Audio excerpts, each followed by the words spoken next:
with me today, we also have a great person that is going to be my co-host.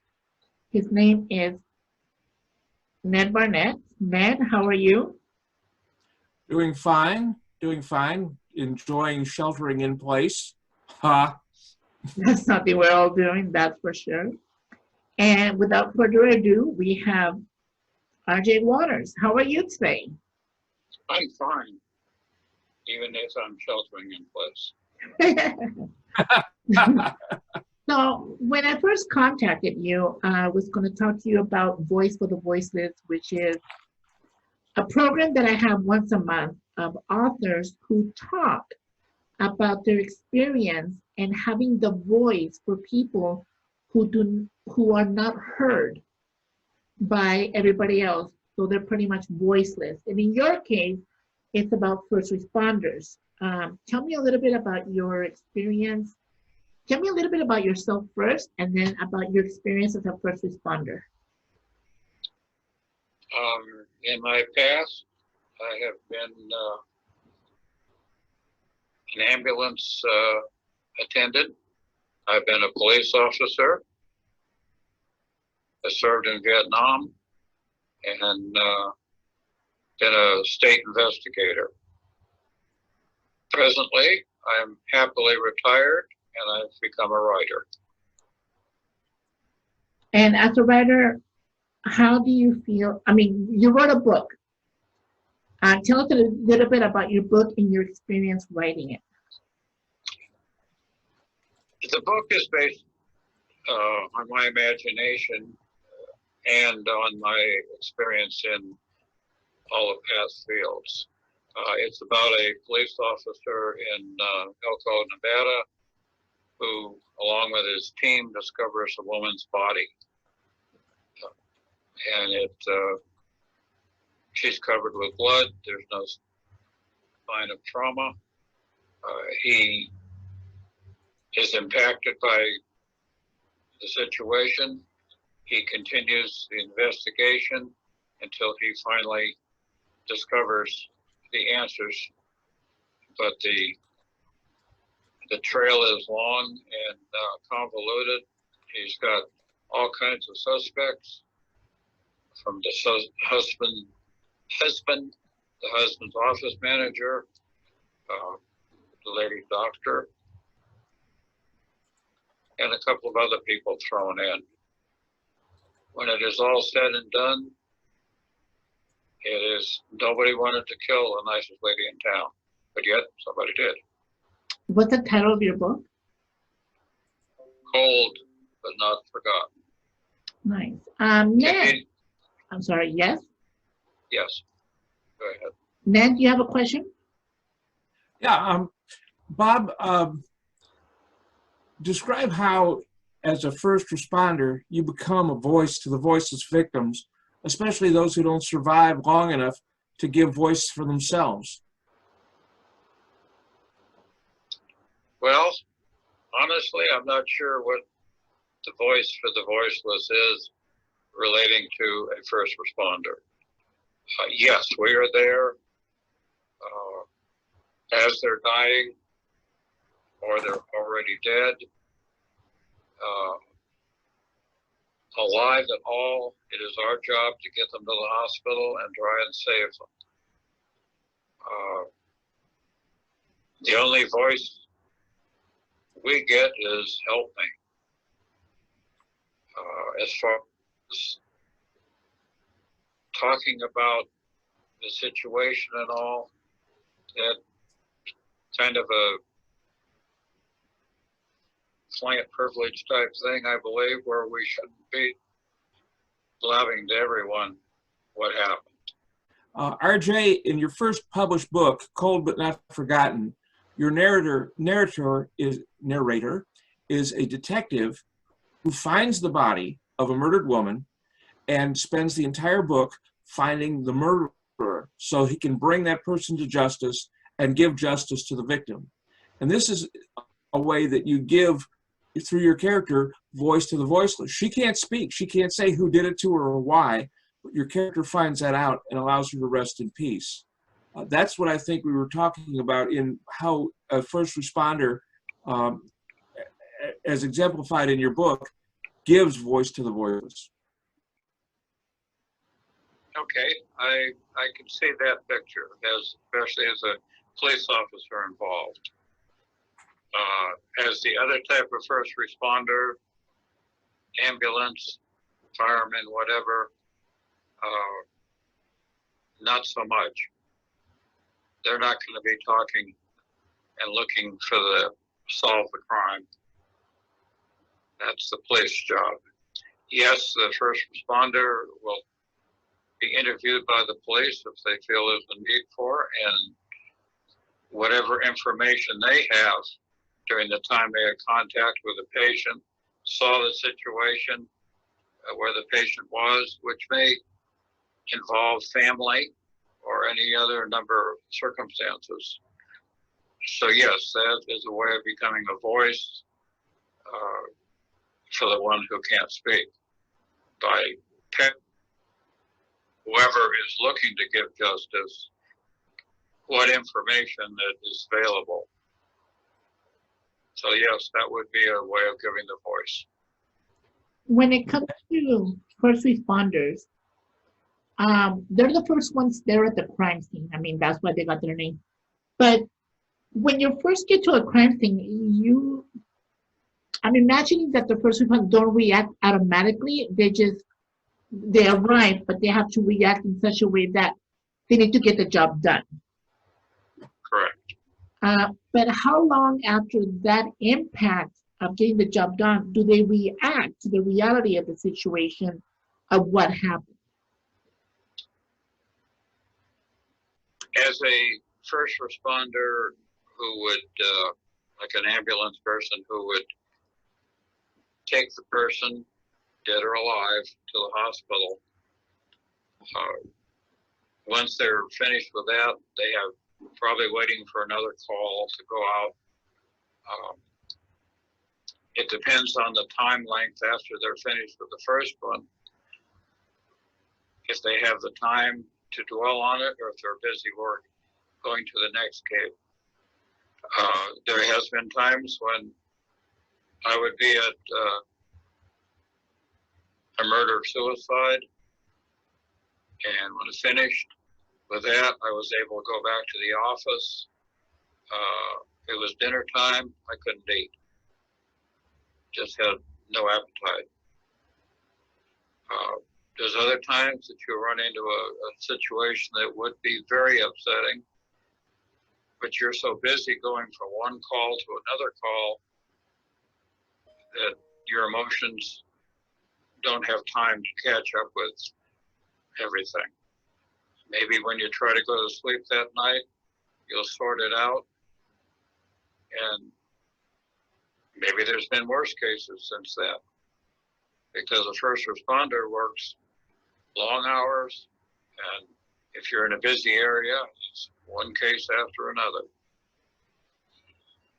So it may get lost over a period of time, but the violent ones will come back, and they will prey on your mind off and on. When it comes to working as a first responder, how many years did you do it for? Off and on.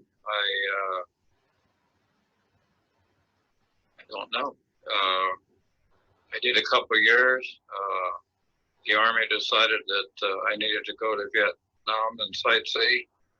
I got out of that, went back for another couple of years, and then I became an insurance investigator, got into police work, continued on with that in California and Nevada. I did a period of time work ambulance as a side job. I was a police officer because a friend of mine had a company, and so he would ask me to help him out. I was credentialed, and time over several years that I did that. That's quite an experience on and off. What is the average length of a first responder working in the same field, going through all these impacts and going through all this trauma that they see on a daily basis? It depends on the individual, their mental outlook. People are just definitely not cut out for the business, whether it's police work, fire work, or emergency response. They just most people that get into it will handle it. Some will decide they need to go someplace else. It's a little too intense for them, but by and large, people will enter it as I did at a young age. It just seemed like a fun thing to do before I found out what it was really about. But it was just a period of time when you ramble along with it. Sometimes you're saying, "Why am I here? Maybe I need to move on to something else." I got offered a position as a manager of a small company in Gilroy for a period of time. That kept me in the game for a while. But that's just how it goes. You generally, it's not a career position. Though they're in a large city, there are some people who will stick with the company and move along. Thank you. Ned? Yes, I wanted to ask, when you're a police officer, as a first responder, are you responsible for making public statements, or is that something that someone else handles? It depends on how the department looks at it. In the smaller one, most public statements at least are cleared by a sergeant or whoever's on charge. There's always a hierarchy who wants to make sure that the right things are being said and the wrong things don't get said. Okay. When you were an EMT or in other way, so first responder, if an incident went to court, would you be called on to give testimony about what you saw and what you experienced when you arrived there? It's happened. Okay. Auto accident could be a good case. Domestic disputes that turn violent. Yeah, you can pretty much bet that if you got there first, someone, either a defense attorney or a prosecutor, are going to want you there to say what you saw, what you heard. Okay. Now, you mentioned that that first responders often don't make this a full career. Is that because of the toll it's taken on them, the emotional toll of seeing people whose lives have been cut short or who've been maimed or crippled? It's a lot of it, yes. Okay. And find a better position, another job maybe. A lot of, I mean, I've been offered a job by patients. Okay. They like the way you treated them. Obviously, they weren't in the heavy category, but they just liked the way you treated them and said, "Hey, how'd you like to work for me?" You never know. It's just like any people contact thing. You will increase your circle of contacts. Okay. In your book, Cold But Not Forgotten, how does the narrator, who's the lead detective in the case, how does he respond to the horror that he's seen, this woman that's dead for no apparent reason, and how does he let that drive him forward? He feels that the truth needs to come out, and it is not apparent what it is. Woman covered in blood, no signs of trauma, and she's dead. And an autopsy was not conducted because the husband said she was in poor health anyway. Her doctor agreed with that. The detective didn't like the way the whole thing sounded, and that's why he started probing. And eventually he was able to start, rather than clear up the case, he was getting suspect after suspect, which he had to eliminate. And period of time, the true murderer was found. Well, I don't want to talk about the true murderer because it's a surprise ending. It certainly was a surprise for me. Well, of course. But yeah, but now the other suspects all seem very true to life. Were they based on real cases, or is this just purely something that you created as a book? A little of everything. The dental field, which is mentioned there, there's a certain amount of what was said there that is true. Some dentists seem to like their office manager better than their wife. And that's a fact. Others have other characters contacts because suspect, because he overheard the dentist disparaging the dental assistants, and he then became angered, and he not kill her, he just damaged her car. So, but those are, maybe you can, his girlfriend worked there. So when they here's a couple of dentist wives making fun of the assistants, then he took exception to it. But fortunately, the detective was able to determine that after visiting the gym.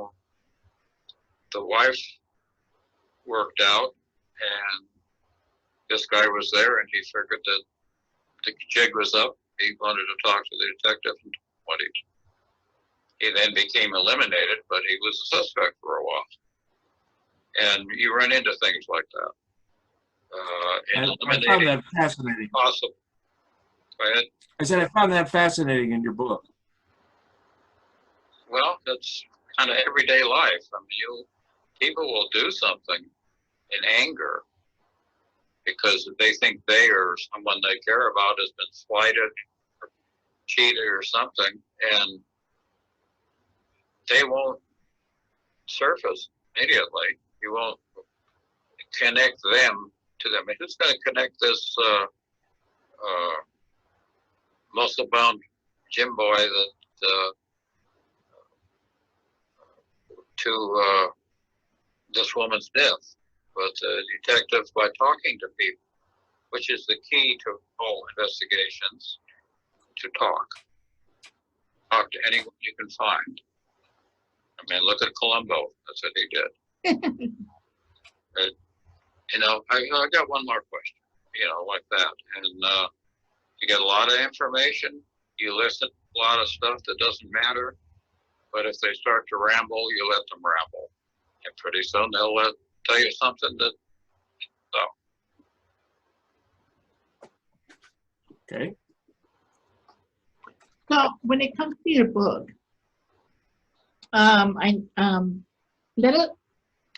when it comes to your book and your main character, there's not much talk about mental health. Do first responders get psychological help? Not in my day. Now, almost all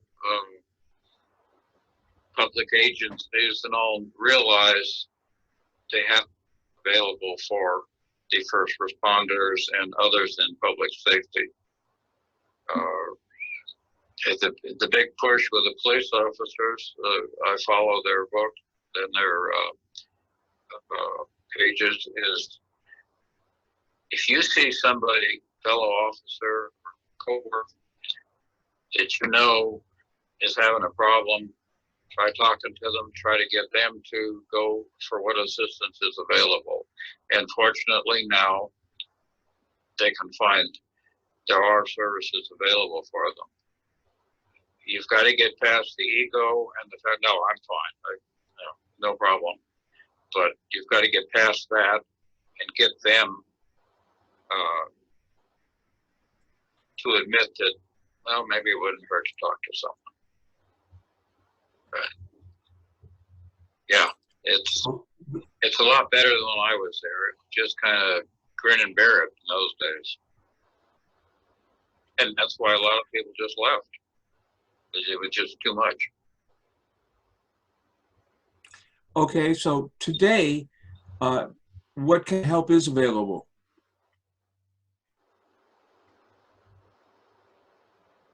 Say again, please. What kind of help isn't available? You said you don't have any help in your day, and I understand that. But what about today? As I said, the public agencies realize the liability they have, and they make available counseling for police officers, firemen, other emergency personnel. And the thing is still, you've got to get the person connected with the therapist. Right. And that's where coworker intervention is a big thing. New York City is having a horrible problem with officer suicides. And they're really pushing, if instead of if you see something, say something, it's like if you see a problem with your buddy, talk to him. And hopefully doing some good. That makes sense. In your next book, which I understand is Gone But Not Forgotten, do you also deal with the issues of a first responder coming across a dead body and having to find answers? Very much so.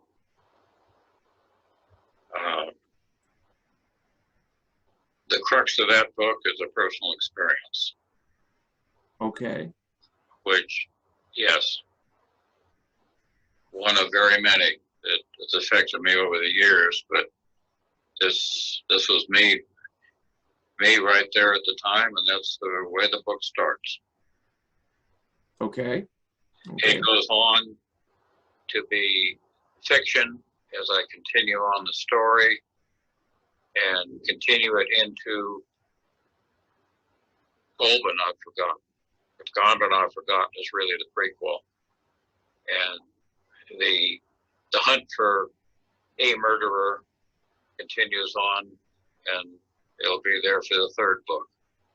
So there's clues at the end of the second book. So. Okay. So you've got a trilogy planned then. You have a trilogy planned. You have a trilogy planned. Oh, it would be a trilogy. Okay. Well, I'm sure your fans are looking forward to it. I know I am. Yes. Now, I know that this has been very hard for you. The conversation, most of all, because we are dealing with certain things that are happening, and I'm pretty sure that over the years you have gone through a lot of an emotional state. And I believe that you have a good support group or support system, mainly your wife and family that have helped you through Absolutely. this. Yeah. And I think that it's very encouraging and very admirable that you have the courage to do this. This is not something easy that people can write about, especially about something very traumatic that has happened to them over the years. And I think that with this book, you have given us all a realistic aspect of what has happened in your life. And what was the most difficult part for you to be able to continue writing this and not and have it um, helping you free yourself from a lot of these demons? By getting it down and taking incidents I was in and use them in the stories I'm writing. They've kind of helped that. That's been therapeutic. They can still get me at different times, but it does help it. Do you encourage other first responders to do the same, not necessarily publish a book, but to at least write about it or journal it?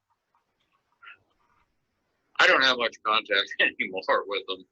I mean, that's been years ago, but my experience was that my lovely wife, when I retired from as a state investigator, she said, "You've had an interesting life with Vietnam, police officer, ambulance.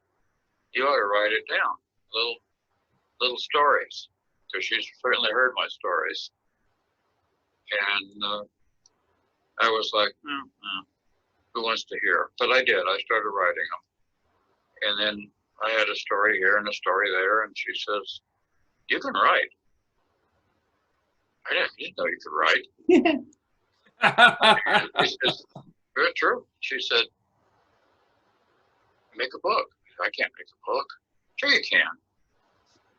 And at that time, as I retired, we moved down here in Las Vegas, and I volunteered through the Cancer Society to take patients to their treatments when it was financially or practically impossible for them to do it.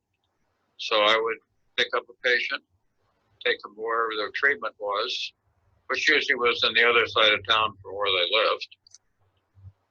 And I'd sit there for